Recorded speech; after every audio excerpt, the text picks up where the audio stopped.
blocking, dodging, rolling, and throwing. To block, you can hold the L or R button. While you block, a shield appears around your character, but it shrinks over time. If you actually block an attack, it shrinks even faster. And if your shield runs out, you get guard broken, or shield broken as it's called, and the opponent can do anything he wants to you. So don't let that happen. This means you shouldn't try to block too much, and if your shield is getting low, try to maneuver away for a moment to let it recharge. In this example, blocking the 2-hit sequence from Marth results in you getting guard broken. But avoiding the second hit allows you to be safe, and even to retaliate. When your shield shrinks, it also protects your character less and less. Notice how a big shield is able to block Snake's down+A sweep attack.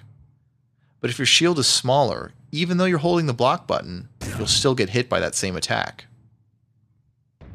In any fighting game, when you block an attack, you are briefly stuck in block before you can move or attack again. This necessary mechanic is called block stun. In Smash Bros., block stun is shorter than in most other fighting games. What this means is that even though blocking has all these drawbacks that I've just talked about, it's actually really powerful. You can block an attack, and often you'll be able to hit the opponent back before his move recovers. Or you can block and throw the opponent guaranteed sometimes. So while it's dangerous to block too much, you really should learn how to block and retaliate, because it often gets you guaranteed damage. Perfect shielding.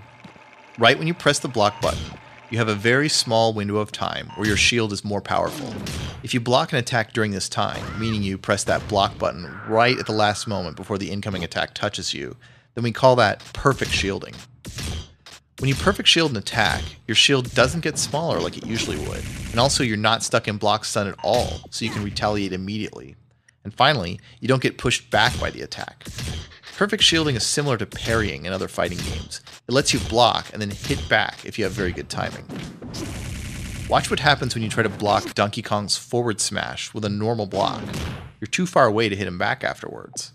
And now watch what happens if you perfect shield that same attack. You can't block while you're in the air, but pressing the block button in this case will cause you to do an air dodge. This makes you completely invulnerable for a short time, and it's an important option to keep in mind because when you're trying to get back to a platform, it's one of your main ways of making it back to safety. Also note that in the previous game, Super Smash Bros. Melee, after you did an air dodge, your character entered a blinky state, where you were forced to fall and you couldn't take any other actions until you land. But in Smash Bros. Brawl, you don't have that restriction. In fact, you can air dodge, and then after the recovery period, you can even air dodge again. You can also dodge while you're on the ground. While blocking, push down on the control stick to dodge. One use of the dodge is if the enemy is coming down with a powerful attack, you can dodge to avoid it, and then hit them back while they're still recovering. Another option you have while blocking is rolling. To roll, hold left or right of the control stick while you're blocking. If you roll forward, you have a very brief vulnerability period at the beginning, but then most of the roll is invulnerable until the very end when it's vulnerable again.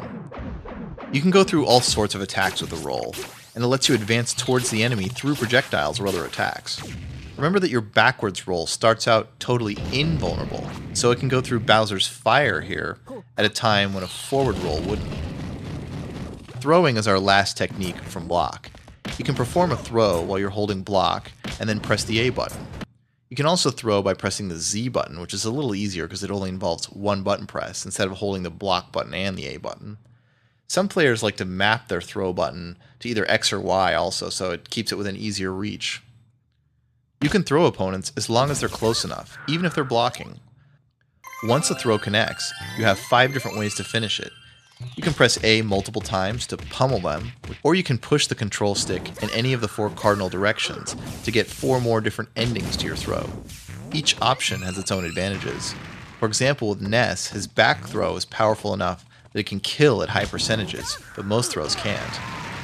His down throw leads to combos, or it can also leave Ness in a good situation where the opponent must guess to either air dodge or not. If the opponent doesn't air dodge, you can hit them. They might try to air dodge to avoid it, but Ness can counter that by doing a delayed down+A attack in the air instead. Finally, Ness's forward throw pushes the opponent fairly far, so throwing them off the edge leads to a favorable position. You have to keep the terrain in mind when deciding which throw to do also. For example, Meta Knight and Kirby's up throws have a lot more killing potential if there's a platform above them. Wolf's down throw can throw the enemy off the stage at a downward angle if he's near the edge. And Donkey Kong can carry people around and throw them into obstacles. There's one throw that warrants special mention, and that's King DDD's so-called chain throw. Against 5 characters, Donkey Kong, Bowser, Mario, Luigi, and Samus, he can do a true infinite sequence with repeated down throws. It's easiest against Donkey Kong, while against Mario you have to stick in a couple pummels each time to get the loop to work. Against many other characters, he can't quite infinite them, but he can repeat the down throw over and over until he reaches the edge of the stage. It's a deadly technique.